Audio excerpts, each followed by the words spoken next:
Hi folks, welcome to a belated update on Bod's Reef. Going to go through long-term usage here on my ALR1 Chater reactor. I've been using it now for quite a few months. I'm not sure exactly how many months, but you don't see too many videos on YouTube about long-term use, so that's the aim of this.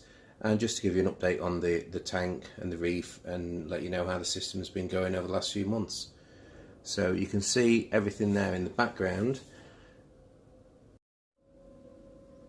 So as you'll see from this closer look here, the corals have gone absolutely huge growth spurts since my last update. I'll talk you through some of those now.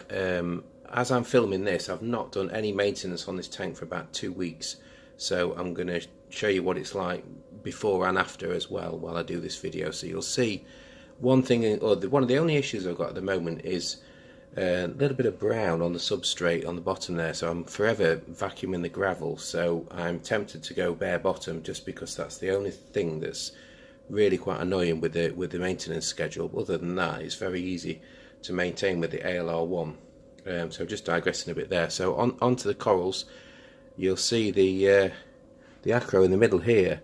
I mean, it's just enormous. I'm interested to look back on one of my older videos to see what size it was when I last did an update, but it's just, I mean, I do like it, but it's taken over the tank. But I think it looks pretty impressive there in the middle. Just changed angle again there, just so you can see the bird's nest at the back. Again, it's hard to see because the acro is so big and so dominant, but that was one that I fragged on an earlier video, which is doing really well now in that back position. I'll try and get a better angle of that one, so you can just about see them there. There was 3 sort of frags that have, 2 on the right there in the center screen have kind of gone into one, and one slightly further over on the left hand side. But yeah, got great coloration on them. They're doing really well. Candy cane coral is showing excellent growth. That's doing really well also. And that has been fragged actually. I've sold a few frags off that, but it's still, you can't really tell where I've took them from. So that's a really nice specimen. That, very happy with the way that's going. Zoa's doing really well. The purple plated Monty is just sort of growing over them actually. So on the left hand side, they're just starting to sort of recede a little bit, but in general still very, very healthy. Look great under the blue lights at night, so very happy with that growth. This frag here has grown completely over the plug it was on, and that's now encrusting over the rock, which looks pretty good. I can't for the life of me remember what this one's called, so if anybody can identify that, then let me know in the comments please. But yeah, that one's doing really well. That's encrusting all the way over, so that's going to look great as that carries on. Just to the left of where that is, just where the chromis is at the moment, I used to have a patch of pulsing xenia. One good thing with the ALR1 that I've noticed is it does such a good job on nitrates that it has completely killed off all the pulsing xenia, which I was struggling to keep on top of. So anybody who's got trouble with that, who's also thinking of an ALR1, that'll solve that problem instantly. So yeah, that's an added bonus there. So yeah, you'll just see from this view there, just to the right of the acro, in between that coral there, I can't remember the name, that used to be a huge patch of xenia which is now completely gone. You'll just see at the bottom of the screen there, there's a new couple of corals there. Well, I say new, they're about a month or so old. They're both established now. So there's another Monty at the bottom. It's like a real orange colour with blue spots, and that looks really great, so I'll be happy when that starts encrusting across that rock there at the bottom. Maxima clam there, still doing pretty well. It's hard to get a good angle on this. I'm going to try and do a top-down view shortly, which will probably show that better. But yeah, that's doing really well. That's huge growth compared to when it went in there. Quick top-down view of the Maxima clam. I'll try and go across the acro. Again, I'll have to sort of shield the main light. You can see the size of it.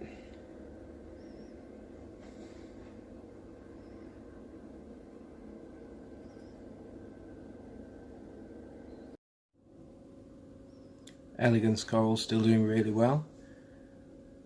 Clownfish are never out of that, so they're still happy. Brilliant coral that, to be honest, very hardy, very easy to keep, and another one that looks fantastic under the blues.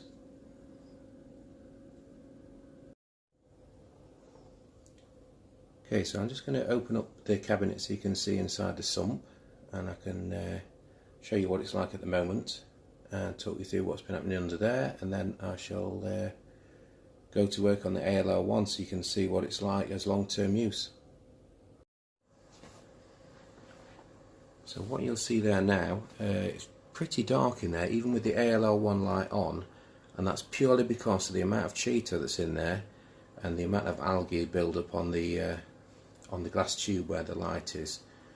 So around about 2 weeks is about as long as you can leave it before that needs cleaning out, otherwise you will get a noticeable drop off in the performance of the chaeto growth. So just moved a little bit closer in. So they've got the block of marine pure at the back doing really well, that's definitely fully seeded now. Skimmer's pulling out loads of gunk, so as you can probably see there right at the back, really dark skimmate. Again, hardly any light coming out of the ALR1, purely because it just needs emptying basically. You'll see on the left hand side there I've added a UV steriliser, which seems to do really well, so the glass seems to have less need to clean the glass. Fish and corals seem to show better coloration. So yeah, that's in line, so you'll see that's in line. So the return pump comes in on the near side through the UV, and then the green return pipe goes straight down, back up and into the display. So one last quick look at the ALR1 as it is now, and that's going to come straight out now and get a good clean out, and I'll show you the chaeto in there and what I do to clean it out. So that's the ALR1 out. I unplug this just to make it easier to get it out. That's the wire going to the light. Undo the 6 little screws at the top. That just lifts, twists and lifts out. So I don't know if you can see that or not, but that'll all clean up. I mean, it's not the worst I've ever seen, but that'll all clean up to get rid of all that gunge that's on there. I don't know if you can see that. Like a thick film of browny gunge that you get on there, which stops the light, and again that just stops the performance of the ALR1 if you leave that too long before cleaning it out. So that's the central part lifted out, so you'll see the chaeto there. I don't know if it's showing very well with this light in here, but yeah, excellent growth. So what I do is each section really I throw away about 3/4 of it, leaving a relatively small amount. Again, if you don't take out as much, one thing I have noticed, if it runs out of space to grow into, it starts to die off, so you want to give it as much space in each of the 3 sections there for it to grow. And again, it'll still do a good job, but if you want it to remove as much of the nitrates as it can and perform at its absolute best, you need to give it plenty of space for it to grow into, and keep the light as clean as possible to get the best usage out of the ALR1. If you do that and keep on top of it, it's the best piece of kit I've ever bought by far.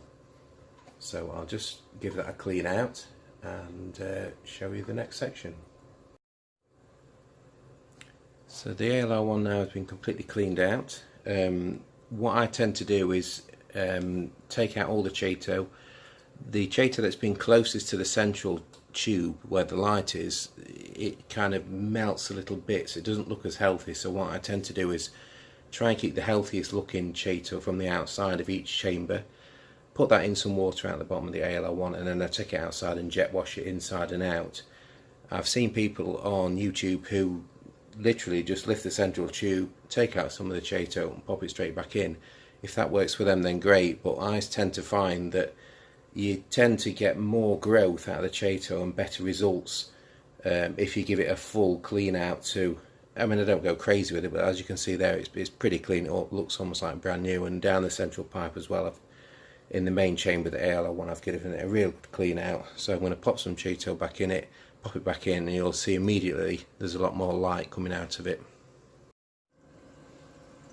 So that's the ALR1 back in position, and hopefully you'll be able to tell immediately there's a huge amount more light coming out. And again, that's all because of the volume of Cheeto that was in there. You get real thick gunk on the outside of the central tube that the light goes inside, so you get a little bit on the light itself, but the volume of gunk you get on that central tube is what really drops off the performance if you don't keep on top of keeping it clean. So that Cheeto in there now will just literally explode within a week. It'll be pretty much capacity full in there already. If I can clean it out every week I will, but at least every 2 weeks keeps it on top of things and running, as you've just seen me do just then. Just trying to show down inside the ALR1, so you'll see there's only a tiny bit, there's a very, very small handful in each of the 3 chambers. Again, the less you need to have some ins, not too little, but if you leave it with sort of half in each section, it just grows too quick and then it runs out of space to increase its volume, and it won't perform as well. So that's a tiny handful in each section is what I seem to think works best for me.